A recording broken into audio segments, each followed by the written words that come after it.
Welcome to Inside the Summit League. Tom Neiman along with Brad Newitt. Basketball season off and running and gunning. We have highlights and discussion from around the league. There were some league games, but we're going to start with a non-league game between the Summit League and the Big Sky. North Dakota at South Dakota State. We had this one live, Brad, and when you were sitting there, did you think this one was going to be as close as it ended up being? Not on paper at all. It looked like South Dakota State should run away with this one playing on their home floor, but that wasn't the case here. North Dakota had a lot of spunk to them. All right, let's take a look at UND at South Dakota State. Well, from the tip to the final buzzer, this one would be close between UND and South Dakota State. Nate Walters and the Jacks jump out to a quick double-digit lead. 5 steals in the game for Walters, by the way. Jordan Dykstra, good from 3. He made 4 of 6 attempts and had 21 points. And then Chad White hit a 3 early, and SDSU led 12-2 in the first few minutes. But Mitch Wilmer had a career-high 11 for UND, 5 rebounds as well for Big 22.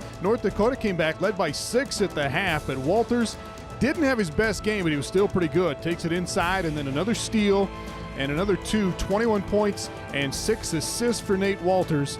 But North Dakota kept it close, came back late. Josh Schuler came alive for UND. He had 13. UND led 70-68 with 12 seconds to play. Walters can't get a shot. Neither can anybody else, but Chad White gets an awkward one, and boom, stunner for UND. 1-point win for South Dakota State, 71-70.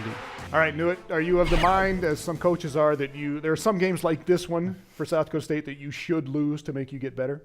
Well, I think some teams only can learn lessons by a loss, and if you listen to Scott Nagy after this game, he thinks maybe he has one of those teams, so sometimes a loss can help you in the long run. All right, Nate Walters, this was an off night a little bit for him. He had 21.6 assists, but they're going to need more support to go with Walters and Dykstra going forward. Definitely. If you look at South Dakota State last year, when they were really clicking and playing well, is when they had other guys coming alongside Walters, helping to carry some of that load for him. All right, we will take a look at SDSU's league opener against Omaha a little bit later. First, another non-summit game and a last-second win for Fort Wayne. Good crowd of just over 3,000 for this one at Memorial Coliseum in Fort Wayne, Indiana. Miami ran out to the lead in the first half, led by 14, but Isaiah McCray coming off the bench and into the lane for 2. McCray had 7, and the Fort Wayne bench had 29, but Fort Wayne down by 10 at the half. Down by 14 with 14 minutes to go in the game. A 3 from Frank Gaines to cut the Miami lead to 11. Gaines was just 3 of 13 from the field. He had 9 points in this one. Mike Kibalowski comes off the bench for Fort Wayne, starts heating up. Kibalowski made 3 threes, cuts the Miami lead to 3 with about 5 minutes to play. Fort Wayne took its first lead of the game with 3.5 minutes left. Gaines, nice move along the baseline there, gets the tough shot to go. Fort Wayne ahead 54-52.